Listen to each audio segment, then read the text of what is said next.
Hey guys, I hope everyone is feeling happy and healthy out there. Welcome back to Raven's Books and More. Okay, so today I wanted to share a video with you guys from my first book release party.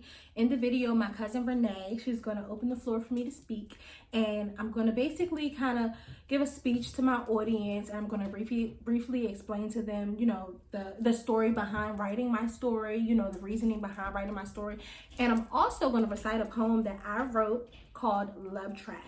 You ready? Hour. Why we are all here. You should all be inspired by this young lady. She has taken some life experiences and turned them into something positive and productive, and we all should be able to take something from that and use our own experiences and turn it into something creative. So without further ado, the lady of the hour, Miss Rachel.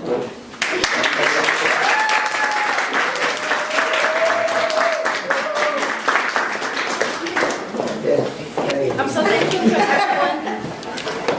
so thankful for everyone here today. I appreciate you all for being here to support my dreams.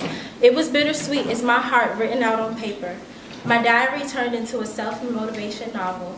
It's called Bittersweet because I went through lots of pain, but I learned many lessons. It all started in August 2016.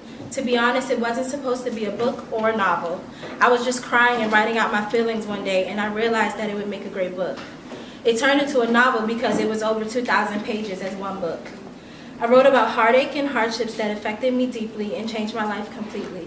I'm describing my heartbreaking experiences through a series of stories and sharing how I learned from them. It Was Bittersweet coaches the youth on self-love and moving forward with your life in positive ways. A lot of times, teenage girls, young women, and even grown women lose themselves in relationships. The moral of the story is learn who you are, love yourself, take care of yourself, focus on your goals, and most importantly, know what happiness is outside of a relationship. I hope everyone enjoys part one of It Was Bittersweet, the lesson from heartbreak to growth. Happy I didn't mess up. I got it together. I stumbled a little bit on the speech in the beginning. I don't know if y'all caught that, but got it together. Okay, now let's get into this poem. Don't cry, y'all. Don't cry. So this is Love Trap. Have you ever had the love of your life walk out on you, telling you you're too good for them when their presence meant more than gold to you? What the hell do you do when he loves you more than you love yourself? When he sets you free? He said he wasn't deserving of me. But how could that be? I'm healthy for you, but you're toxic to me? Maybe time will allow me to see where I'm truly destined to be, but at the same time, I only made plans for it to be you and me. So you telling me you're leaving, it just seems like a tragedy. I keep hoping that this isn't what it's going to be. I'm fighting for you and you're okay with losing me. It's like my heart signed a contract to you. So is this really what you would rather do?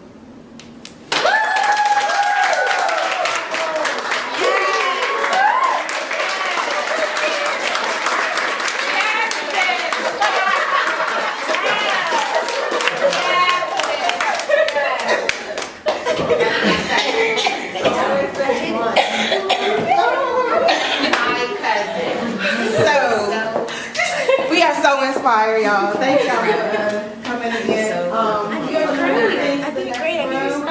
Cake cutting, listening to some music, taking some pictures, eating up the rest of this food. So continue to enjoy yourself and make your way into the next round. I definitely have stage fright, and that was so hard to do. I was so nervous up there.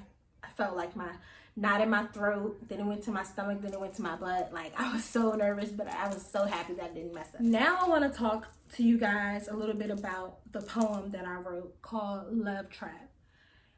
Basically, Love Trap, I wrote that because it was my feelings at the time. It was really the reasoning and the whole reason behind writing It Was Bittersweet, the lesson from heartbreak to growth. I was in love with someone who was letting go of me.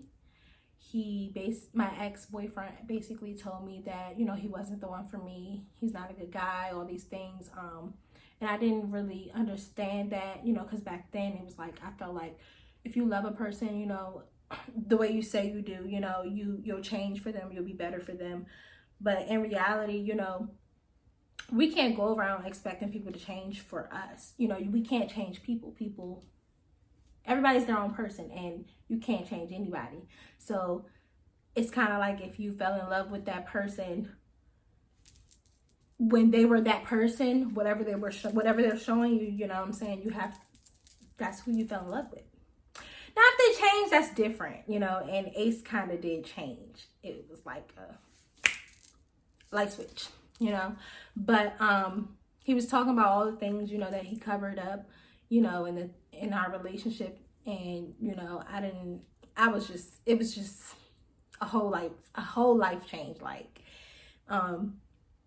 when I look back on it now, I don't really know what to believe, because he turned into a monster. Like, he's very unpredictable. You never really know what you're going to get with him. And, you know, nowadays, looking at our situation, the way it turned out, baby, I don't even know if that man really loved me, but that's a whole nother story, a whole nother chapter. But, yeah, Love Trap was from the heart. And I can't wait for you guys to hear Rest in Peace. It's called Love Trap because I basically felt like I was stuck in love with somebody who was letting go of me. It was like I was trapped. He wasn't trapped. He was able to just let go and be free and move on with his life. My whole heart, my whole mind, my whole everything was trapped in him. And it took a long time to get out. It took a long time to get out. It was a complete life change, and I never knew that my life was going to change drastically for about 5 years after that. That's all I have for you guys today. If you haven't already purchased book 1 to my novel, It Was Bittersweet, The Lesson from Heartbreak to Growth, you can find this on Amazon.com, or you can contact me and purchase and receive your book today. Make sure you like, comment, and subscribe. Stay tuned for what's in store on Ravens Books and More.